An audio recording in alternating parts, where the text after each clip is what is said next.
Good morning, guys. Today I'm going to share with you my kind of secret recipe for char cloth, what I've decoded over the years. If you're not familiar with what char cloth is, it's carbonized cotton cloth that will catch a spark very, very easily from a piece, from when using actual flint steel, not ferrocerium rod that a lot of people call flint steel. Most people make it in an Altoids tin. I've gone ahead and packed it with material. What I've learned is two things. Material selection is key. So the first thing that I have here is this pink bathrobe. It's actually 100% cotton, but it has all these little loops on it like a washcloth has or like a towel has.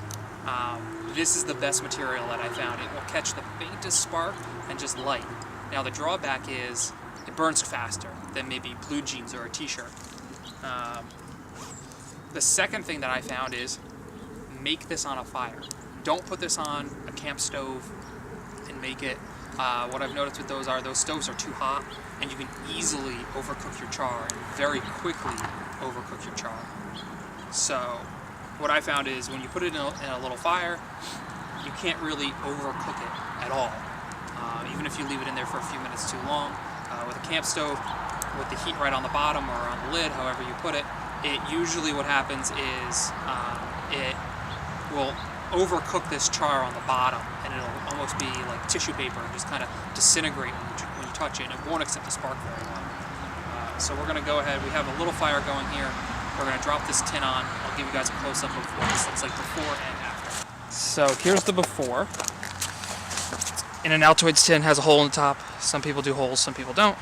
I've packed this with many layers of that bathrobe material. I'm going to close this up and we're going to put it on the fire. Put that on. It'll probably start smoking within a matter of minutes, maybe not even minutes, seconds.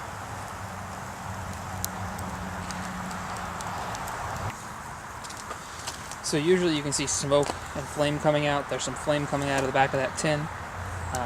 It's a little bit harder to detect, especially since I overfilled the tin a little bit. But as soon as that smoke stops and the flames stop coming out, I'm going to go ahead and pull it off, cool it down. Hopefully you guys can see it, that flame coming out of the top. That's everything in there that isn't carbon being burnt off, all those extra gases. I think it's about almost done. I'm going to check it, and then we're going to take a look. We'll let it cool, and we'll take a look.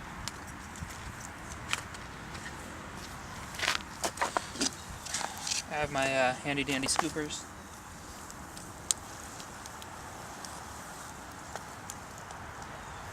Hot.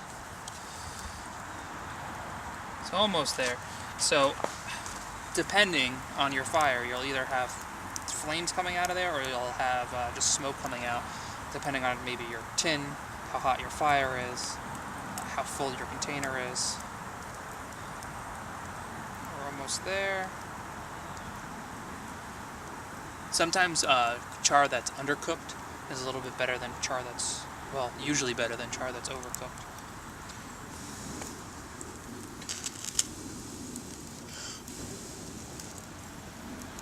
Alright, I don't see any more flames. Take this off. So we've removed our char cloth from the fire, and it's cooled, and this is what it looks like when you're done. It's shrinked considerably. Everything is nice. This actually did get a little overcooked down here. See, it kind of just awkwardly flakes apart. But these upper layers look really, really nice. We'll see if we can get, let me zoom out and we'll see if we can get this lit. Just open up a little bit. We got our piece of flint. We have our striker. This is from Wolf Creek Forge. Best strikers. So we're going to take our piece of char. I just use whole pieces. I have so much of it. We're going to try to get that out of my way. And it took one. It actually took more than one. And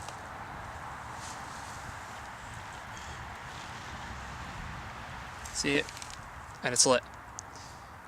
So now with this, we'll end up lighting a fire. Let me throw that in my pit. I'm going to be doing a requirement for Bush Class USA of lighting a twig bundle fire. So let me get set up for that, and we'll go ahead and start a fire. Here we go. So I have some bundles of twigs. This one, and this one. I'm gonna start this one up. I have my brace. I'm gonna start it from this end, and I'm gonna try to start it with thin steel. Press on a piece of char. Lay it on there. Striker. And it took a little tiny spark. This up. This end actually has smaller twigs, so I'm just stuff it in there.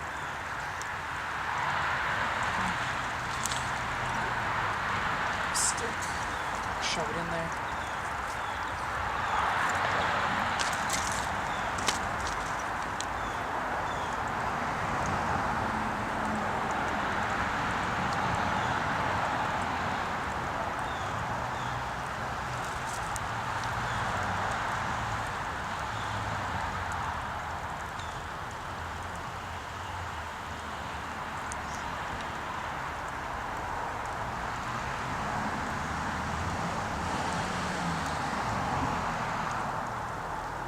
Looks like I'm going to need another piece of char cloth.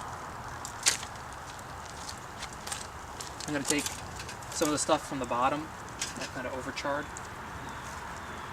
It's kind of crumbly. Stick it on in there.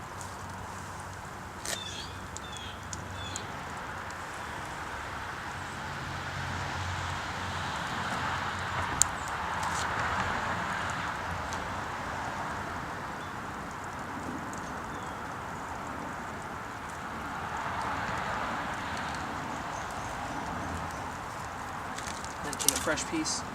This doesn't look like it wants to light that because it's a bit too overcooked.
There we go.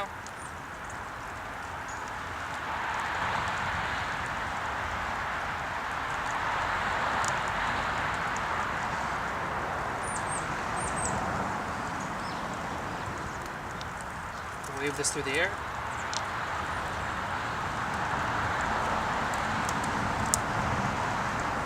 And we have a twig fire. Twig bundle fire.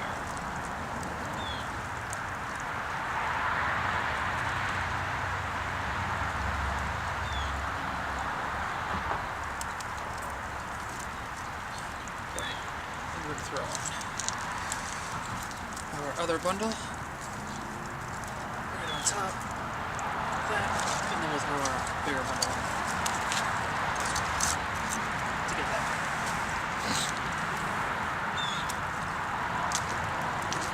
Alright guys, I want to thank you for joining in, taking a look at my char cloth recipe, taking a look at my twig bundle fire. It's going off really well. I've never tried this style of fire until yesterday, and I think it works phenomenally well. It might be one of my new go-tos, or it might be one of my new ways to actually start a fire. I'm trying to not get smoked out here. But if you guys liked what you saw here, please subscribe. Make sure you like, share. Before I get destroyed by flames, I'll see you in the next video. Thank you.